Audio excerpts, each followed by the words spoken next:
Hello there. We could well see some Tory MPs resign from their government positions on the day of the meaningful vote next Tuesday.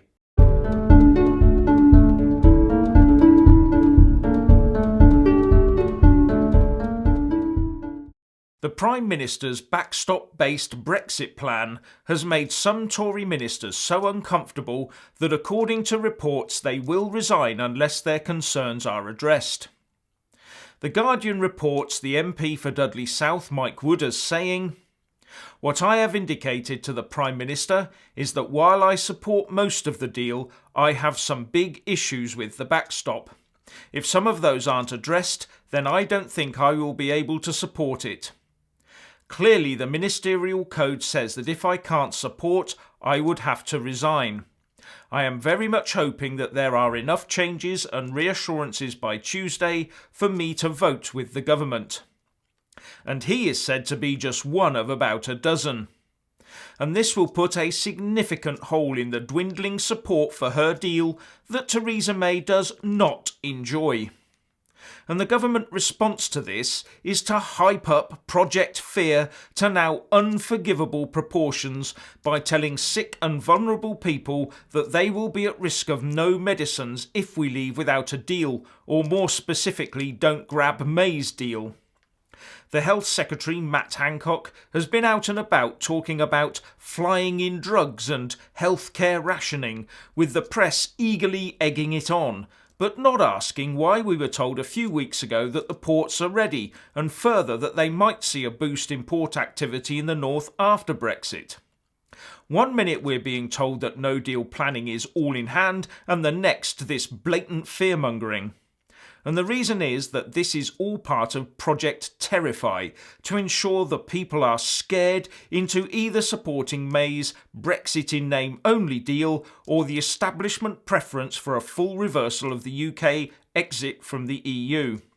Either of which leaves this country as UKINO, United Kingdom in name only, and totally subservient to the EU. Our pro-EU establishment will allow nothing else, and the rumours of an upcoming last-minute referendum in March next year between the May deal and remaining in the EU could be the last card they play in this drawn-out game. But they'll have to quickly amend primary legislation to get there. Now, isn't it funny how even today we're all still being told that people voted to leave the EU in 2016 not because they wanted to leave the EU, but because of a myriad of other reasons. And all those reasons, we are told, are nothing to do with leaving the EU. No, they say, it was all about sending the government of the day a message. And they come out with a whole range of reasons, except the obvious one that the people voted to leave the EU because they actually really wanted the UK to leave the EU. No, they tell us, they all voted to leave because they hated the Tories, that's all. Or they felt left behind, so voted to leave the EU behind. Politicians wouldn't listen to them, so they thought they'd get their attention by voting to leave. They voted to leave to send a message about austerity. They were worried about the NHS, so they voted to leave the EU. They were worried about school places, so they voted to leave the EU. They were worried about falling police officer numbers, so they voted to leave the EU. I don't know, they wanted more chips, so they voted to leave the EU. Actually, the Remainers tell us all these people loved the EU and did not really want to leave it at all. But it was the only way they could complain about the government, so they voted to leave something that they did not want to leave, goes the stupid mantra.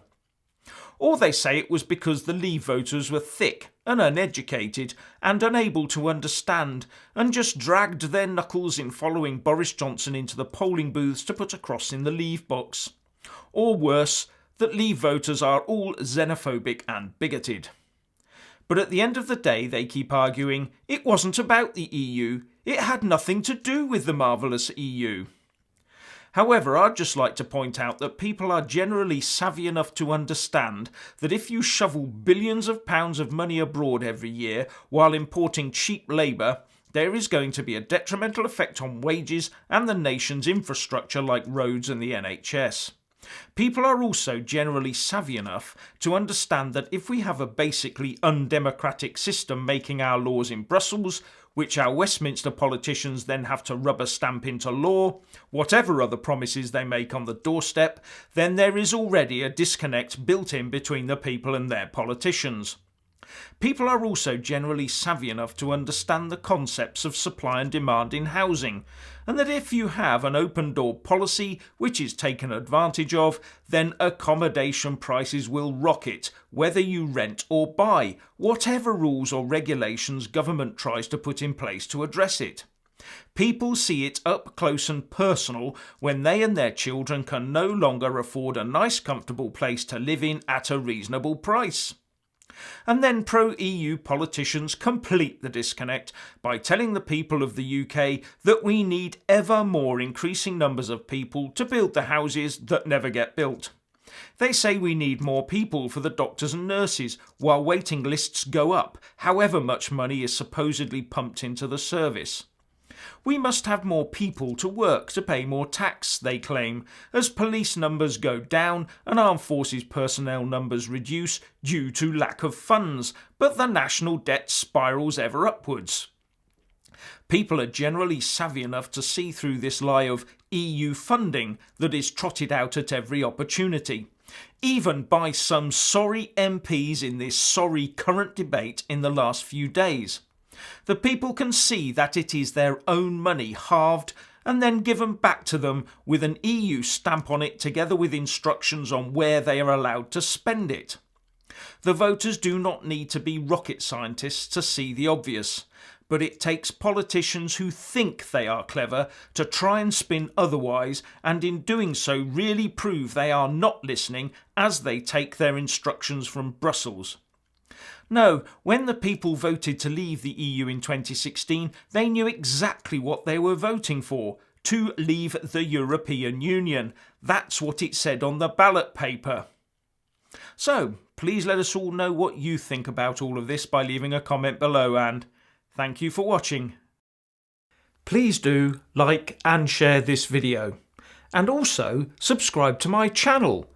And when subscribing, please do remember to press on the little bell next to the subscribe button. That way you'll get an alert every single time I put up a new video. Thank you very much for watching.